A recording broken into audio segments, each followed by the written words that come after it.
नमस्कार प्यारे साथियों, मैं हूं गोविंद और आप देख रहे हैं स्टारडम कंपटीशन एकेडमी। तो प्यारे साथियों, हम देख रहे थे उत्तर भारत का विशाल मैदान, जिसमें से हमने ये बांगर और खादर देख लिया था लास्ट क्लास में।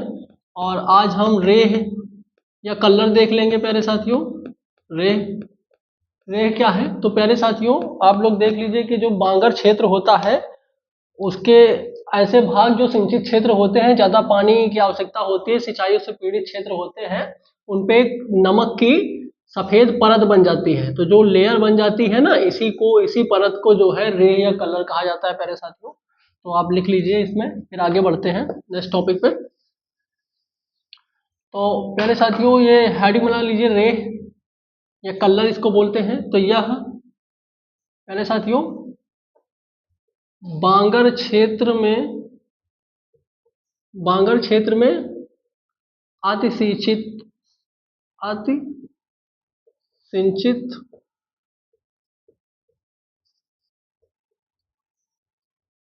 क्षेत्र में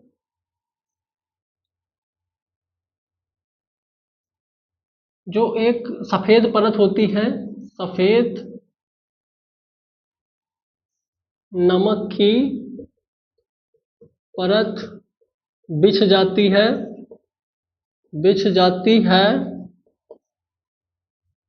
उसे या यह बिछ जाती है, यह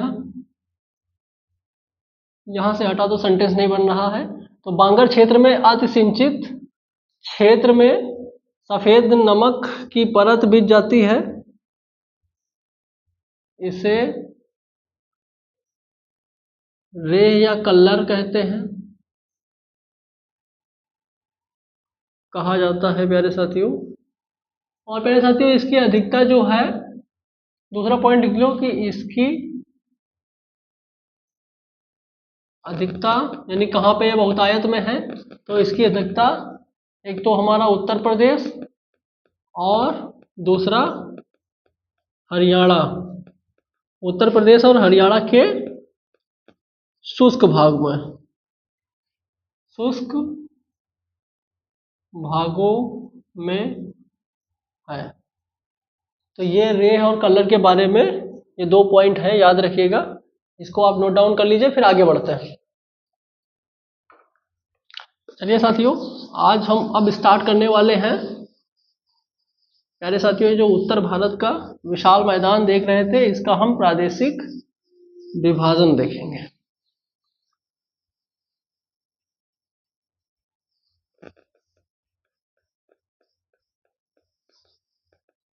क्या देखेंगे प्यारे साथियों? तो प्यारे साथियों, ये विशाल मैदान का प्रादेशिक विभाजन आप हेडिंग बना लीजिए। हेडिंग बनाइए, विशाल मैदान का प्रादेशिक विभाजन। प्यारे साथियों, प्रादेशिक विभाजन, इसमें हम एक मैप ड्रा करेंगे। तो मान लेते हैं कि गुजरात के ऊपर वाला क्षेत्र हो जाएगा हमारा, पंजाब हरियाणा वाला क्षेत्र हो जाएगा, और ये असम तक का क्षेत्र हो गया।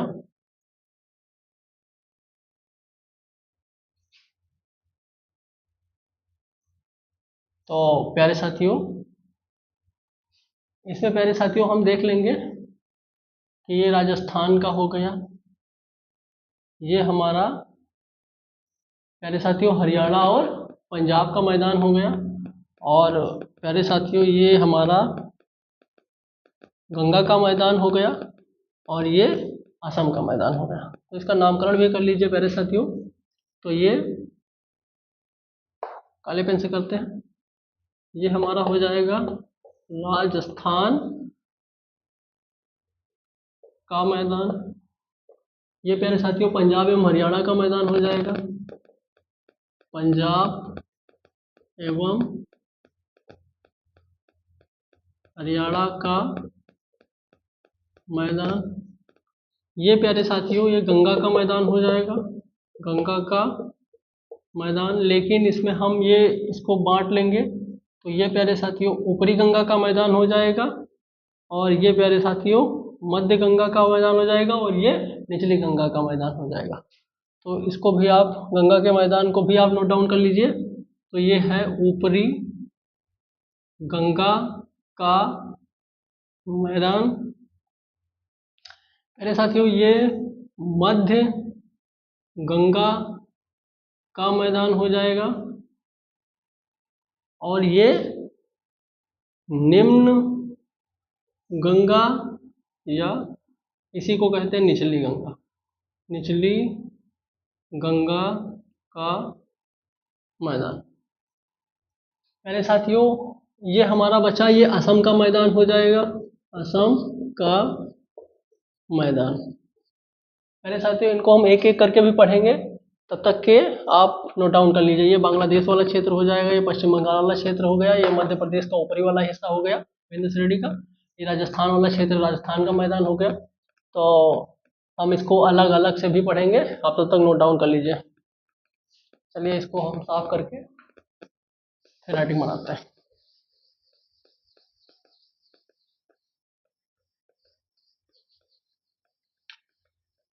पहले साथियों पहला हम हेडिंग बनाएंगे राजस्थान का मैदान। ये हम उत्तर भारत के विशाल मैदान पढ़ रहे हैं, इनका प्रादेशिक विभाजन पढ़ रहे हैं। तो ये हमारा एक हेडिंग बनाओ, राजस्थान का मैदान। प्यारे साथियों राजस्थान का मैदान हम पढ़ने वाले हैं, तो सबसे पहले हम राजस्थान के मैप की ज़रूरत पड़ेगी। तो चलो हम राजस्थान के मैप, या गुजरात से ऊपर जब बढ़ेंगे हम, तो ये हम राजस्थान के मैप का मैप ड्रा करेंगे। तो प्यारे साथियों उससे पहले हमको ज़रूरत पड़ेगी अरावली पर्वत श्रेणी की। तो प्यारे साथियों ये अरावली पर्वत श्रेणी हमने ड्रा कर ली है। तो प्यारे साथियों अरावली पर्वत श्रेणी का ये जो शिखर हो गए, इनका जो है ये ढलानी भाग हो गया, ये ढाल हो गई। प्यारे साथियों इनका अभी हाल ही में जो है खबर ये आप देखे होंगे कि इनका खदान जो है अवैध तरीके से खनन इनका हो रहा था। प्यारे साथियों ये राजस्थान के क्षेत्र में जो है ये मरुस्थली वाला एरिया है, तो ये बालू से निर्मित है। तो यहाँ पे बालू के टीले भी आपको देखने को मिलेंगे। ये न सिर्फ भारत के इस पार है बल्कि भारत के उस पार भी है। तो प्यारे साथियों ये जो टीले हैं बालू के, रेत के टीले, इसको सैंड ड्यून भी कहते हैं। क्या कहते हैं इनको? सैंड ड्यून भी कहते हैं, जिसको हिंदी में रेत के टीले, नॉट टीले, टीले कहते हैं प्यारे साथियों। अच्छा ये जो ढलानी क्षेत्र होता है इसको राजस्थान में बगार बोलते हैं। क्या बोलते हैं? तो इसको बगार कहते हैं राजस्थान में। और प्यारे साथियों ये बगार क्या होता है? तो प्यारे साथियों ये राजस्थान के अरावली के जो पश्चिमी भागों में जो ढलान होती है ना, इसी ढलानी भाग को बगार कहते हैं। तो आप चाहें तो इसको खींच करके इधर नोट भी कर लें। तो ये है राजस्थान में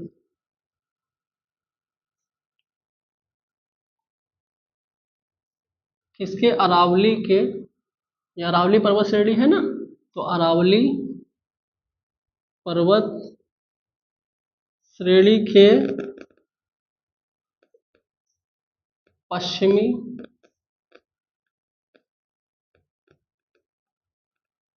ढलानी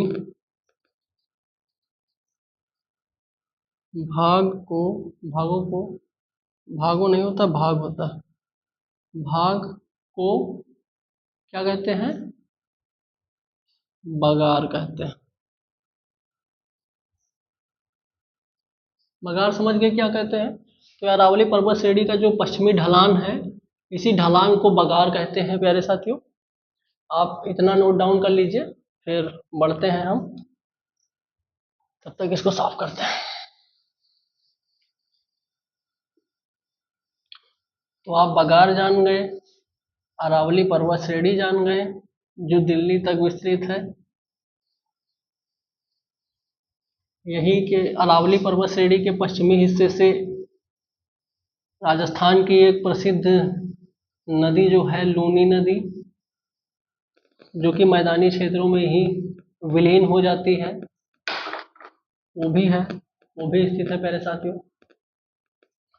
मेरे साथियों हम देखेंगे कि जो 20 से 30 डिग्री के अक्षांशों में जो पाया जाता है वो उपोष्ण उच्च दाब की पेटी पाई जाती है। और इसी उपोष्ण उच्च दाब की पेटी में जो उपोष्ण उच्च दाब की पेटी होती है, उच्च दाब की पेटी जो होती है, इसमें प्यारे साथियों हवा का अवतलन होता है, हवा का अवतलन होता है प्यारे साथियों। और हवा का अवतलन जैसे होगा तो वर्षा विहीन दशाएं हो जाएंगी, मौसम एकदम साफ हो जाएगा पूरा, और यहाँ पे जो है जल का अभाव होने लगेगा। ठीक, जब मौसम साफ होगा, वर्षा विहीन बादल हो जाएंगे हैं, और हवा का अवतलन होगा, तो प्यारे साथियों जल का अभाव हो जाएगा, हाँ, जल की कमी हो जाएगी, और यही इसकी महत्ता दर्शाता है। तो प्यारे साथियों ये पॉइंट में भी आप नोट डाउन कर सकते हैं। तो चलिए पॉइंट वाइज हम नोट करते चलते हैं, हाँ? तो पहला पॉइंट यही हो जाएगा कि 20 डिग्री नॉर्थ अक्षांश से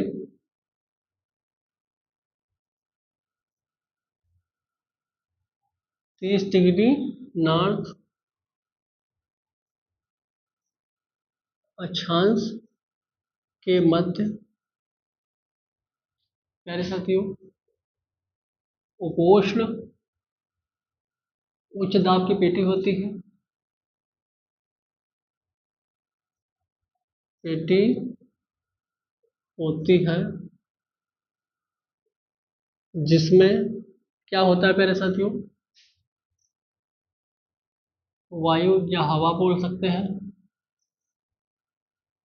वायु या हवा का अवतलन होता है, अवतलन होता है प्यारे साथियों। जब वायु और हवा का अवतरण हो जाएगा तो क्या होगा, यहाँ पर वर्षा विहीन बादल या वर्षा विहीन दशाएं उत्पन्न हो जाएंगी, दशाएं उत्पन्न होती हैं। वर्षा विहीन दशाएं उत्पन्न हो जाएंगी तो क्या हो जाएगा, यहाँ पे जल का अभाव हो जाएगा, और जल अभाव वाला क्षेत्र बनता है प्यारे साथियों, जल अभाव वाला क्षेत्र प्यारा और साथियों बन जाता है। और ये महाद्वीप के उत्तरी वाले हिस्से पश्चिमी वाले हिस्से में होने के कारण ये मरुस्थल का रूप लिए हुए हैं, क्योंकि जितने भी दुनिया में मरुस्थल हैं उसमें से अधिकतम मरुस्थल जो है महाद्वीपों के पश्चिमी हिस्से में पाए जाते हैं। तो ये भी आप नोट कर लीजिए प्यारे साथियों, नोट डाउन कर लीजिए कि ये महाद्वीपों के पश्चिमी हिस्से में पाए जाने के कारण मरुस्थलीय रूप धारण करे हुए हैं। यह मतलब राजस्थान का मैदान, यह महाद्वीपीय या महाद्वीपीय पश्चिमी हिस्से में होने के कारण कैसा मरुस्थलीय रूप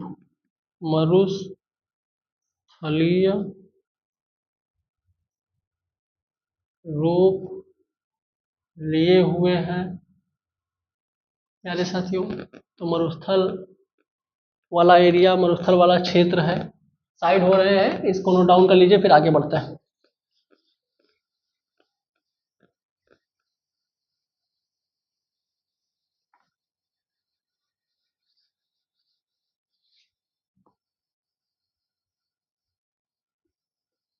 मेरे साथियों जितने भी आपको मरुस्थल मिलेंगे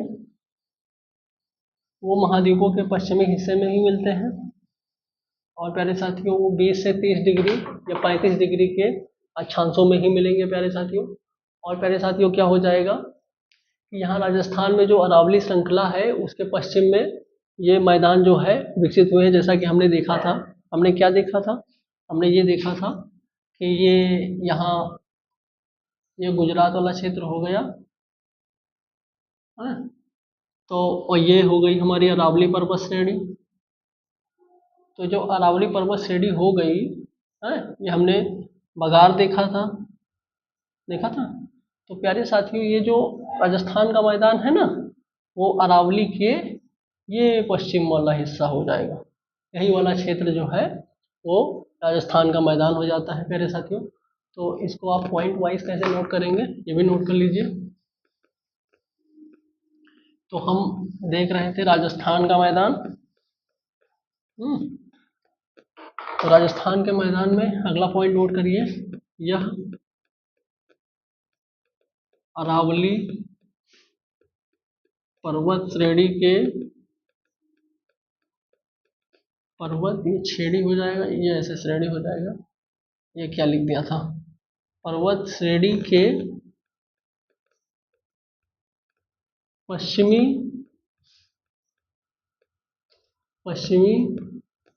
भाग में विस्तृत है या पाए जाते हैं, विस्तृत हैं प्यारे साथियों। पश्चिमी भाग में विस्तृत होने के साथ साथ इनमें जो इनका हिस्सा होता है वो दो तरीके से होता है प्यारे साथियों। ये जो राजस्थान का मैदान है वो अगले इसी पॉइंट में ही लिख लीजिए कि यह दो भागों में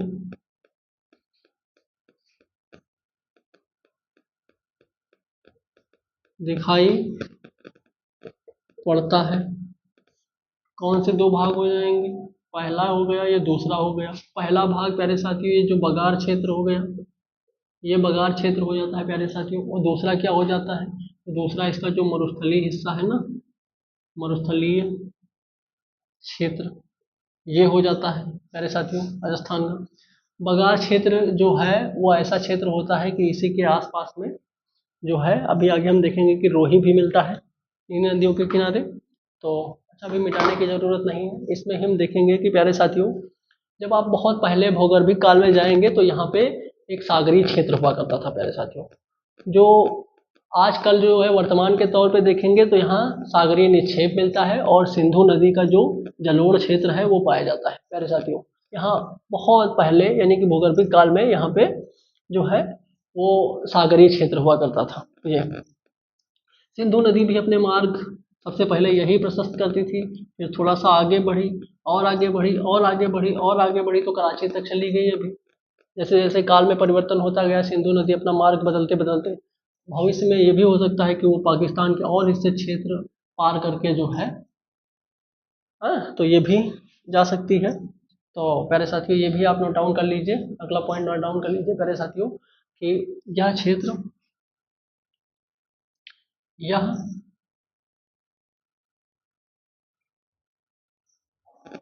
भूगर्भिक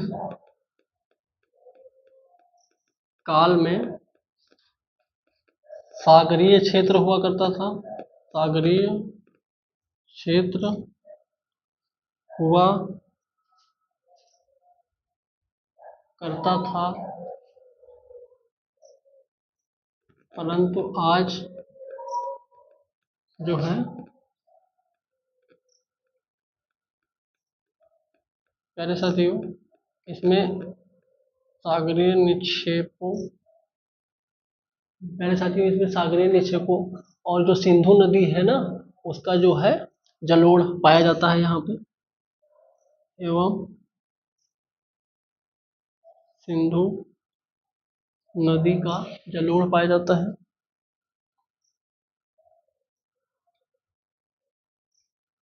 जलोढ़ विद्यमान है।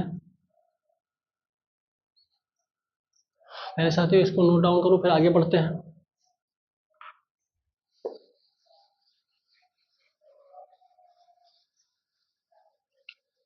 तो हमने देखा अभी जब हम पंजाब और हरियाणा का मैदान पढ़ेंगे तब हम उसमें देखेंगे कि वो सिंधु का जलोढ़ कैसे यहाँ तक वहाँ तक पहुँचा और यहाँ तक आया मेरे साथियों। तो हम देखेंगे कि हमने एक मैप में देखा था कि राजस्थान का मैप हम जब बनाए थे, इधर ये राजस्थान का मैप हो गया, बाकी कोई उसमें नहीं होना।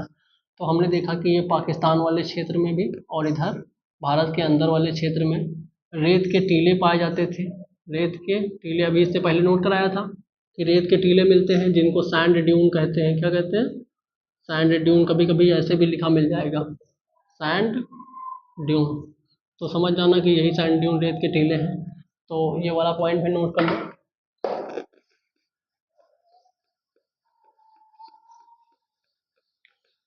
प्यारे साथियों नोट कर लो। कैसे नोट करोगे प्यारे साथियों? तो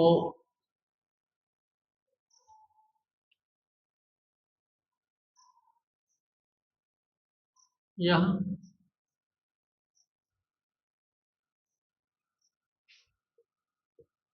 मरुस्थलीय क्षेत्र है। इसमें रेत के टीले ब्रैकेट में सैंड ड्यून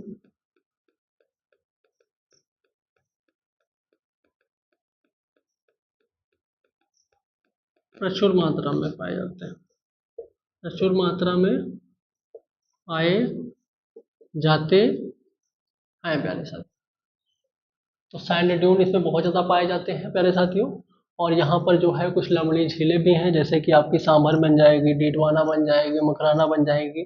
यहाँ की प्रमुख झीलें हैं, जैसे कि आपकी सांभर, डीडवाना, पंचभद्रा, मकराना आदि प्रमुख खारे पानी की झीलें पाई जाती हैं।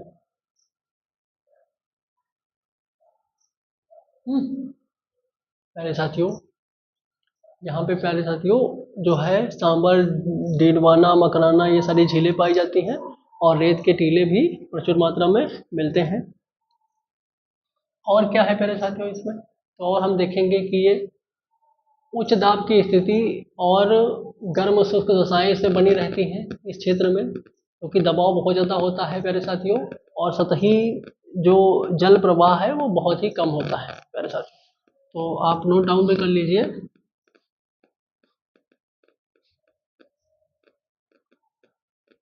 यहाँ पर उच्च दाब की पेटी, मेरे साथियों उच्च दाब की पेटी होने के साथ साथ जो है वो गर्म शुष्क दशाएं बनी होती हैं।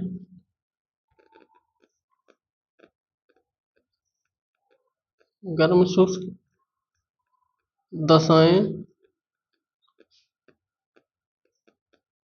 बनी रहती हैं। और क्या प्यारे साथियों हो जाएगा यहाँ पे? तो प्यारे साथियों और जो है यहाँ का सतही जल जो होता है, जो सतह का जल होता है वो प्रवाह बहुत कम होता है। यही अब जैसे हम आगे बढ़ेंगे हमारा पंजाब और हरियाणा का सतही जल प्रवाह सबसे ज़्यादा हो जाएगा, वहाँ पे इससे ज़्यादा हो जाएगा और वहाँ औसतन करीब 75 सेंटीमीटर की बारिश हुई होती रहती है। इसलिए आधे सिंचित क्षेत्र वहाँ का हो जाता है पंजाब। वो तो चलो उसमें हम देखेंगे। तो प्यारे साथियों यहाँ इसमें ये जरूर नोट डाउन कर लो, यहाँ सतही जल प्रवाह कम होता है। तो इसको हटाना पड़ेगा, हटा करके आगे नोट डाउन करना पड़ेगा, आगे पॉइंट बढ़ाने पड़ेंगे।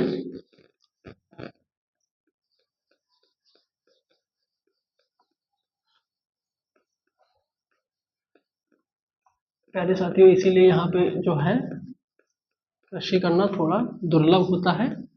बाकी ऐसा नहीं है कि राजस्थान के मैदान में कृषि नहीं हो पाएगी, बहुत अच्छे से कृषि हो जाएगी। बस यहाँ की मिट्टी को पानी की आवश्यकता होगी, सिंचाई की आवश्यकता होगी। अगर सिंचाई पर्याप्त है तो यहाँ पे कृषि बहुत अच्छे लेवल पे हो सकती है प्यारे साथियों। और प्यारे साथियों क्या है कि यहाँ पे जो कुछ मौसमी सरिताएं होती हैं वो प्यारे साथियों वर्षा ऋतु में उत्पन्न होती हैं और सागर तक पहुँचने से पहले इधर कच्छ के रण में पर्याप्त जल जो है विसर्जित करके खत्म हो जाती, समाप्त हो जाती हैं। और प्यारे साथियों इनको अंतर क्षेत्रीय अपवाह या फिर इनलैंड ड्रेनेज भी कहते हैं, जिसमें से हमारा लूनी नदी सबसे अच्छा उदाहरण है यहाँ पे। और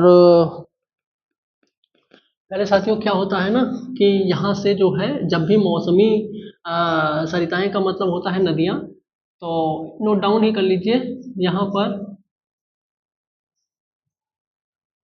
मौसमी सरिताएं जन्म लेती हैं, मतलब बनती हैं, और अपना जल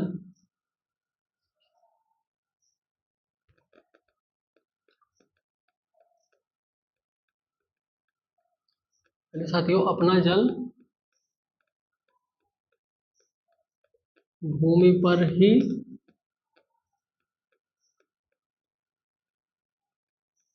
विसर्जित करके विलुप्त हो जाती है, इसलिए इसे क्या कहते हैं प्यारे साथियों? इनलैंड ड्रेनेज कहते हैं। इनलैंड ड्रेनेज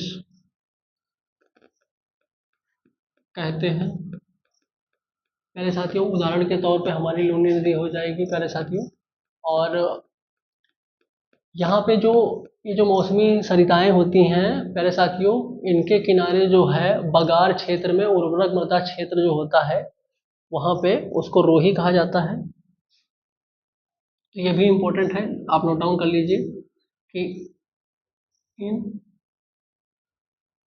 मौसमी, ये प्यारे साथियों सरिताएं जहाँ लिखते हैं इसका मतलब नदियाँ हैं।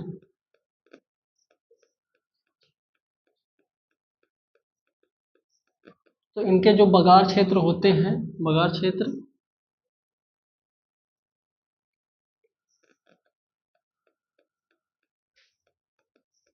जो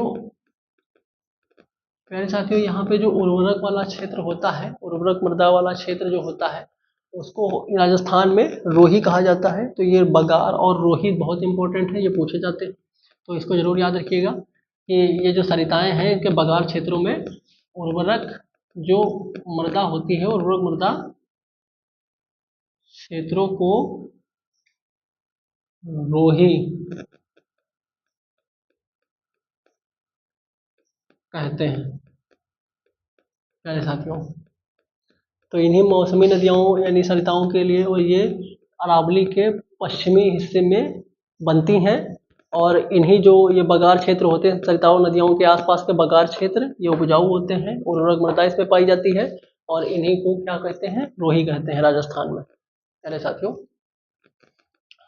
और यहाँ पे जो है हम देखेंगे कि हमने एक बहुत चर्चित देखेंगे कि सांबर झील को देखा था।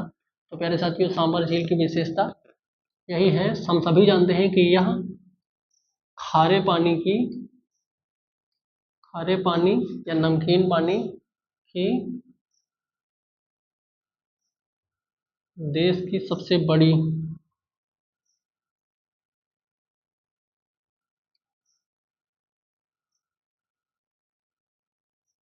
झील है प्यारे साथियों।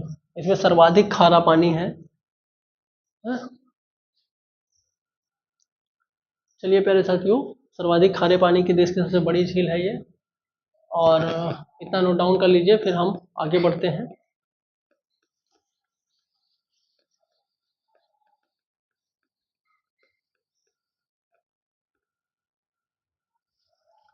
मेरे साथियों खारे पानी की अगर सबसे बड़ी झील देखा जाएगा तो हमारी चिल्का झील है, उड़ीसा में महानदी पर है। लेकिन सर्वाधिक खारे पानी की झील अगर है तो ये हमारी सांबर झील है, कहाँ की? राजस्थान की।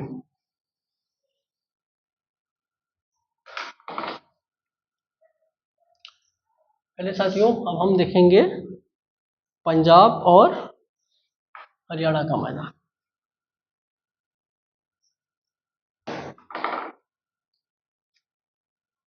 अब हेडिंग हमारी बनेगी पंजाब एवं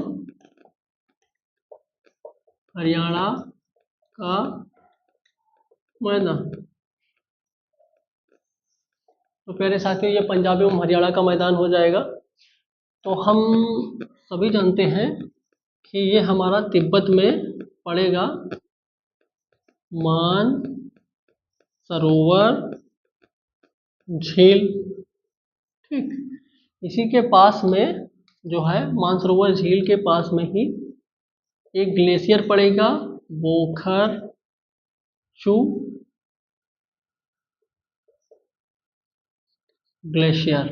ठीक, तो ये जो बोखर चू ग्लेशियर है मानसरोवर झील के पास से है, यहीं से जो है सिंधु नदी निकलती है और ये नंगा पर्वत के पास तीर व मोड़ के साथ मिल करके और ये पाकिस्तान में घुसते हुए और ये कराची के पास अपना जल विसर्जित कर देती है। कराची के पास अपना जल विसर्जित कर देती है। अच्छा, इसी में ये झेलम, ये चेनाब, ये रावी और ये ब्यास और ये राकसताल से आई हुई सतलज नदी कौन कौन सी, ये कौन सी है, तो ये सिंधु नदी है। हाँ, ये कौन सी है, तो ये झेलम है, ये चेनाब है, ये रावी है और ये व्यास है। तो ये कौन सी है, ये सतलज है। ठीक, ये यहाँ राकसताल के पास से निकली है, राकसताल झील के पास से जो है सतलज निकली है। तो इनका जो दोआब क्षेत्र है ना, ये भारत समेत पाकिस्तान में भी है। तो ये पंजाब एवं हरियाणा का क्या है, मैदानी हिस्सा है। और प्यारे साथियों यहीं पे जो है ये राजस्थान वाले क्षेत्र में लूनी जो है जा करके और ये कच्छ के रण में, कच्छ के रण में अपना जल विसर्जित करके काम खत्म हो जाता है। राजस्थान की है लूनी नदी।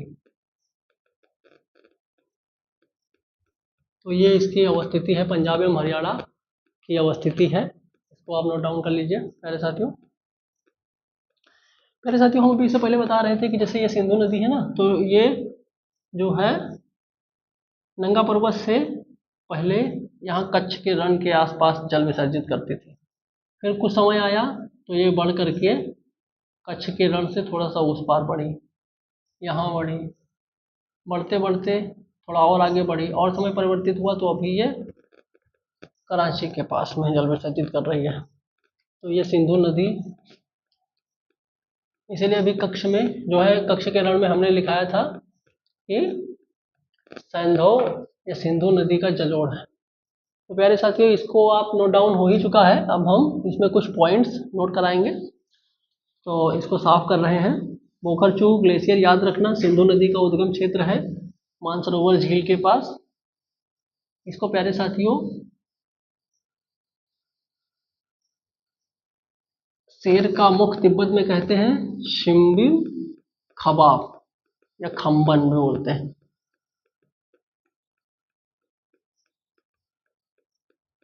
इसका क्षेत्रीय भाषा में शेर का मुख होता है। तो प्यारे साथियों इसको हम नोट डाउन करेंगे, पॉइंट वाइज नोट डाउन करेंगे। तो इसमें जो है ये प्यारे साथियों पंजाब का मैदानी क्षेत्र है जो उत्तर मैदानी के पश्चिमी आदर्शों के हिस्से में पड़ा है। तो प्यारे साथियों ये नोट डाउन कर लो, पंजाब का मैदान अवस्थिति में देखेंगे कि ये उत्तर के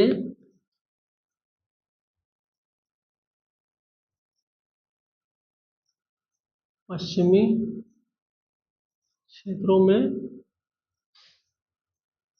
विस्तृत है। प्यारे साथियों ये कैसे कि ये जो हमारा उत्तर का विशाल मैदान है प्यारे साथियों, इसके पश्चिमी क्षेत्र में ये हमारा, ये गुजरात से जब से हम बढ़ेंगे तो ये भारत है ना, तो ये हमारा जो उत्तर का मैदान है ये वाला, इसके पश्चिमी वाले क्षेत्र में, यही तो है पंजाब और हरियाणा का मैदान, तो इसके पश्चिमी वाले क्षेत्र में है, उत्तर के मैदान के पश्चिमी वाले क्षेत्र में है इसका। अरे साथियों क्या है, इसका विस्तार है, विस्तृत है, पाया जाता है, उपलब्ध है, देख सकते हैं आप जा करके उसमें देख सकते हैं प्यारे साथियों। तो यहाँ पे क्या होगा कि वायुमंडलीय दशा में नमी होगी, वर्षा की मात्रा सीमित रहेगी, कतनी लगभग 75 सेंटीमीटर रहेगी प्यारे साथियों। लेकिन सतही जल प्रवाह का जलोढ़ जो है, सतही प्रवाह का जो है वहाँ राजस्थान की अपेक्षा यहाँ ज़्यादा है, इसलिए इसका जलोढ़ पाया जाता है यहाँ पे। तो प्यारे साथियों आप नोट डाउन कर लीजिए कि इसमें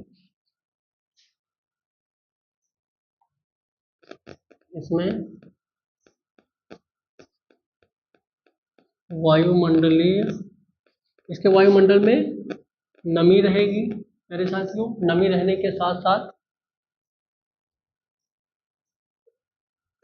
एवं वर्षा की मात्रा सीमित है, 75 सेंटीमीटर मेरे साथ है, कितनी है, लगभग 75 सेंटीमीटर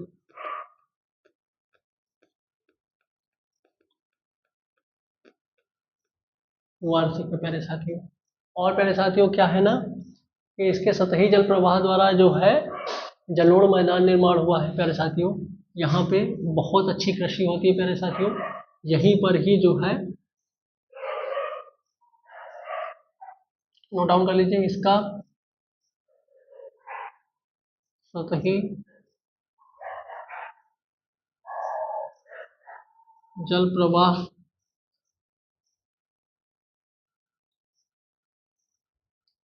राजस्थान के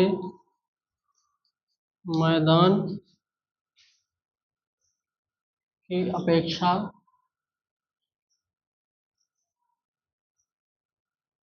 अधिक है प्यारे साथियों, जिस कारण क्या होगा, जिस कारण जलोढ़ मैदान, जिस कारण जलोढ़ मैदानी हिस्सा है, जलोढ़ का मैदान है प्यारे साथियों। और नोट डाउन कर लीजिए, फिर आगे बढ़ते हैं हम। आगे इसमें कुछ इम्पोर्टेंट पार्ट हैं, सॉरी पॉइंट हैं, जिनको हम देखेंगे, नोट करेंगे प्यारे साथियों। प्यारे साथियों जब खाद्यान्न की कमी हो रही थी भारत में, तब सबसे पहले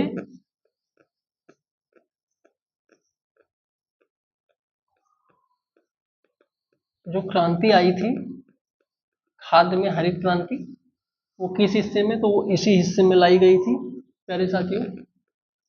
बहुत ज़्यादा सिंचाई की गई यहाँ पे। तो पहले साथियों हमने देखा अभी कि ये पंजाब जो है, ये जो पंजाब का मैदान है प्यारे साथियों, ये नदियों के दोआबों के स्वरूप में सम्मिलित है प्यारे साथियों। तो नदियों के दोआब में हम देखेंगे कि कौन कौन से दोआब हैं प्यारे साथियों। तो आप नोट भी कर सकते हैं, पंजाब, पंजाब का मैदान प्यारे साथियों जब भी हम बोलेंगे तो मतलब पंजाब एवं हरियाणा दोनों का मैदान, पंजाब का मैदान प्यारे साथियों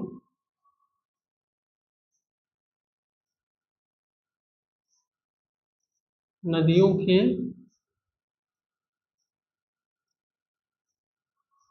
दोआबों से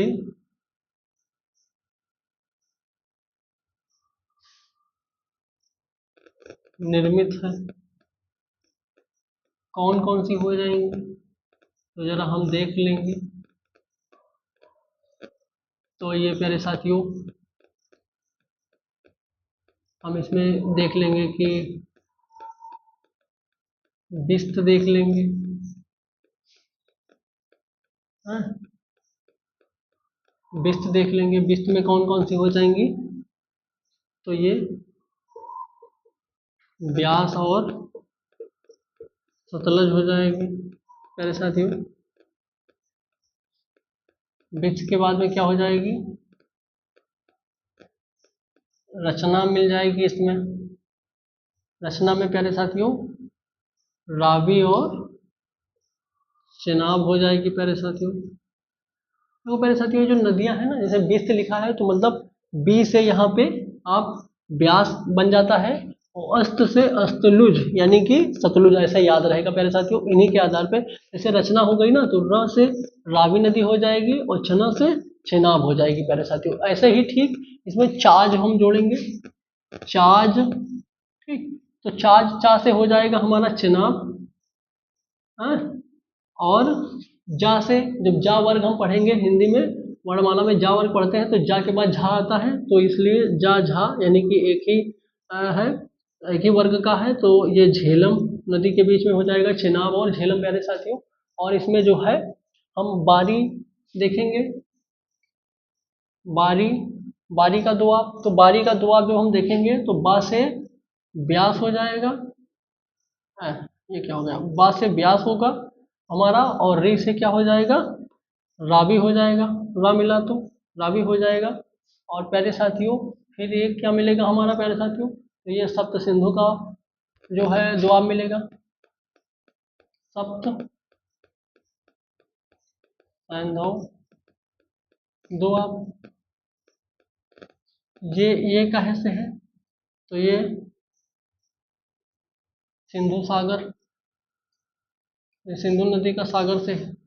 तो प्यारे साथियों ये दुआबों से निर्मित पंजाब का मैदान है हमारा, जिसमें बिस्त हो जाएगा, रचना हो जाएगा, चाज हो जाएगा, बारी हो जाएगा और सप्त सैंधव दुआब हो जाएंगे। बिस्त में ब्यास और सतलज हो जाएगा, रचना में रावी चेनाब हो जाएगा, चाज में चेनाब और झेलम हो जाएगा, जा झा के बाद बारी ब्यास और रावी हो जाएगा, सप्त सैंधव में सिंधु सागर हो जाएगा मेरे साथियों। तो इसको भी आप नोट कर लीजिए। फिर बढ़ते हैं आगे।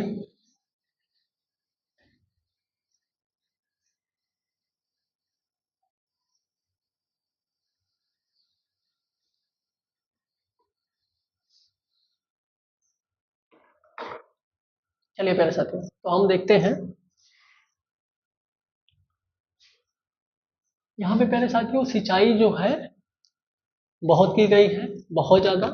और यहाँ का सतही जल जो है, सतही प्रवाह, जल का प्रवाह है जो अत्यधिक हुआ है, इसलिए कृषि बहुत अच्छी है प्यारे साथियों यहाँ पे। और यहीं पे हरित क्रांति हमारी हुई है प्यारे साथियों, तो इसमें नोट डाउन भी करते रहिए। इस ये क्षेत्र हमारा ऐसे लिखा जाता है, ऐसे लिखा जाता है, इस क्षेत्र में सतही जल प्रवाह की अधिकता के कारण कृषि कार्य की सुगमता है, अच्छी कृषि होती है। मेरे साथियों जब अच्छी कृषि होती है तो यहीं पर जो है इसी क्षेत्र में, इसी क्षेत्र में हरित क्रांति लाई गई थी प्यारे साथियों, ठीक।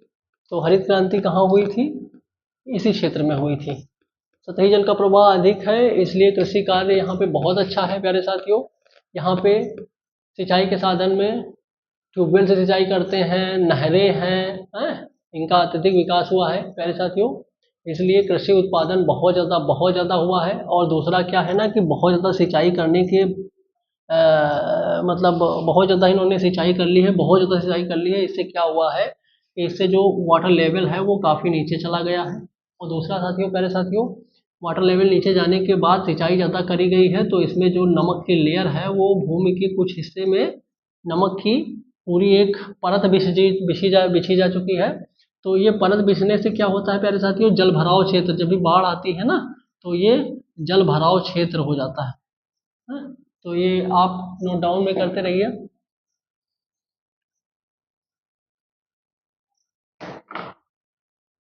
प्यारे साथियों, हम देखेंगे कि यहाँ सिंचाई के साधनों में सिंचाई के साधनों में नदियों का दोआब क्षेत्र, नदियां तो है नहीं है, आई है नहरें एवं नलकूप, नहरें एवं नलकूपों द्वारा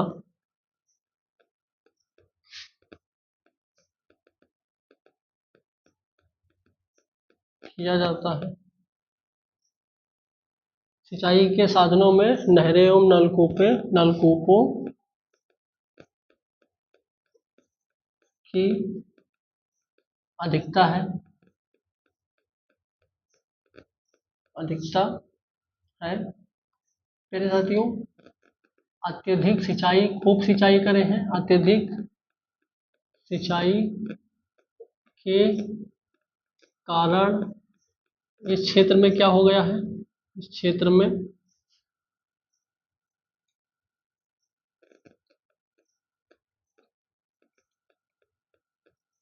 भूमिगत जल का स्तर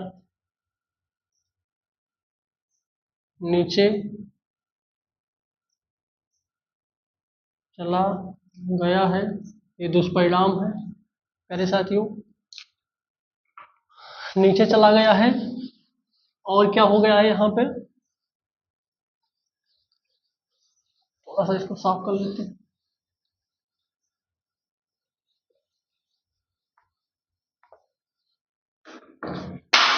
सॉरी मेरे साथियों, जल का स्तर नीचे चला गया है यहाँ पे, जिससे क्या हुआ है ना कि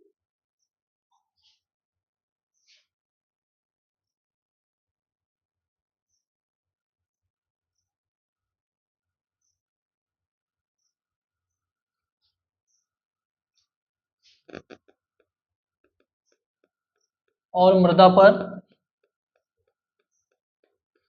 नमक की एक परत बिछ गई है, सॉरी नमक की एक परत बिछ गई है प्यारे साथियों, जिससे जल भराव, यानी जल नीचे जमीन के नीचे स्रोतों से नीचे नहीं जा पा रहा है, तो जल भराव की स्थिति पैदा हुई है, पैदा हुई है प्यारे साथियों। और प्यारे साथियों, क्या होगा कि यहाँ पे जो है छोटी छोटी मौसमी नदियाँ हैं, इनका निर्माण हुआ है और अपरदन से भूक्षरण भी हुआ है, क्योंकि छोटी छोटी नदियाँ हैं, ये इनके अपने बहाव के क्षेत्र से बहुत सारी मिट्टी की कटान करती हैं, क्षरण करती हैं, तो ये भूक्षरण भी हुआ है, यानी कि जमीनी मतलब जमीनों का एक जगह से दूसरी जगह स्थानांतरण भी हुआ है मेरे साथियों, भूक्षरण भी हुआ है। और पंजाब में ये जो नदियाँ होती हैं, इनको चो कहते हैं। तो प्यारे साथियों, आप ये नोट डाउन कर लीजिए कि छोटी छोटी मौसमी नदियों से यहाँ पर छोटी छोटी मौसमी नदियों से वो क्षरण कैसे लिखा जाता है, छतरी वाला क्षरण, हाँ यही होगा, भूक्षरण हुआ है प्यारे साथियों। भूक्षरण के अलावा क्या हुआ है कि ये जो भूक्षरण है, इनसे जो है, इन्हीं जो छोटी छोटी नदियां हैं, इनसे, इनको क्या कहते हैं, चो कहते हैं पंजाब में।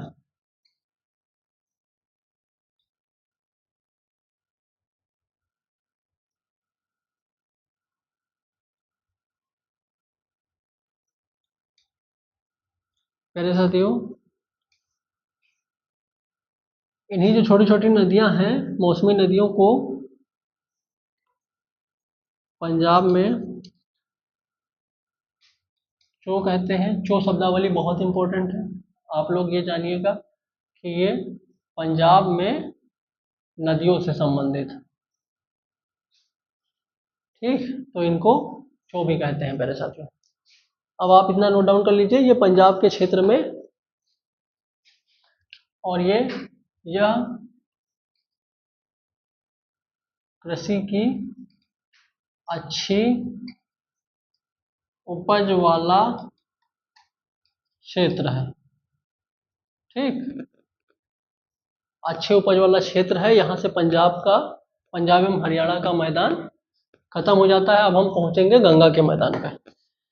साफ कर रहे हैं, अगली हेडिंग आप लोग बनाइए, गंगा का मैदान।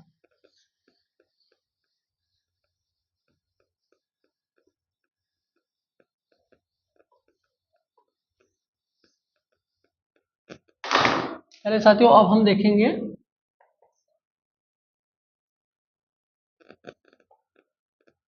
गंगा का मैदान। प्यारे साथियों, गंगा का मैदान में हम इसको नक्शे पे देखेंगे। इसको 3 भागों में बांट लेंगे हम लोग। तो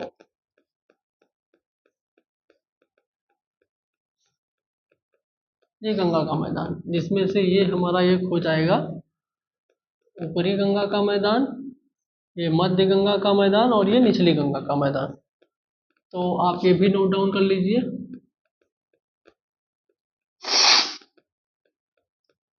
ऊपरी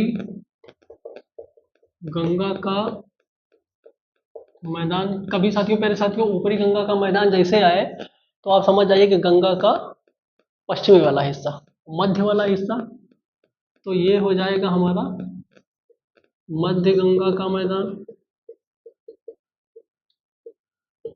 ये निम्न गंगा का मैदान।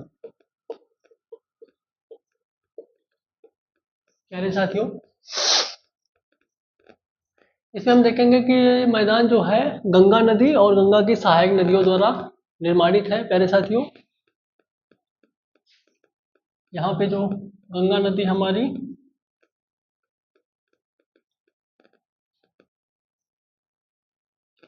और ये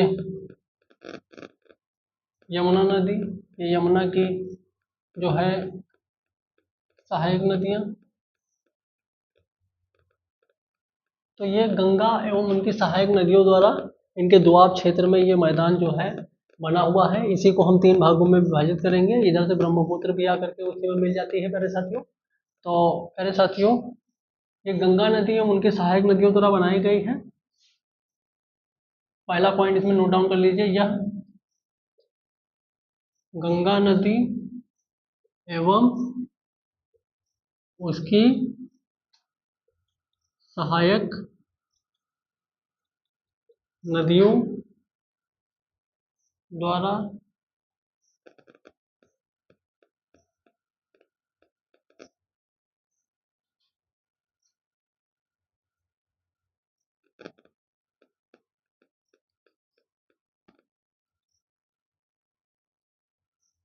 निर्माण हुआ है।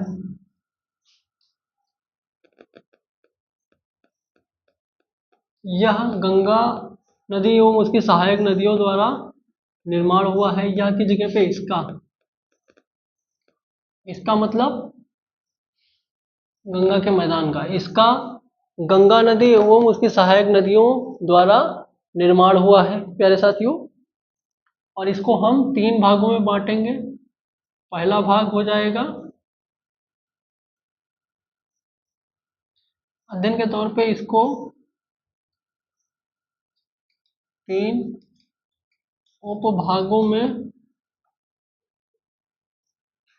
विभाजित करेंगे प्यारे साथियों। ये 3 उपभाग कौन कौन से हो जाएंगे? तो हमारे यही हो जाएंगे। ऊपरी गंगा का मैदान, पहला ऊपरी गंगा का मैदान, दूसरा मध्य गंगा का मैदान, तीसरा निचली या निम्न गंगा का मैदान। मेरे साथियों, अब गंगा के मैदान को हम कैटेगराइज ऊपरी गंगा का मैदान, मध्य गंगा का मैदान और निचली गंगा का मैदान आगे की क्लास में करेंगे। इतना आप लोग नोट डाउन कर लीजिए और मिलते हैं नेक्स्ट वीडियो में। तब तक के लिए बाय बाय, टेक केयर। और मेरा Stardom Competition Academy channel subscribe कर लीजिएगा। और भी सब्जेक्ट की क्लासेस जल्दी ही चालू होंगी। तब तक के बाय बाय।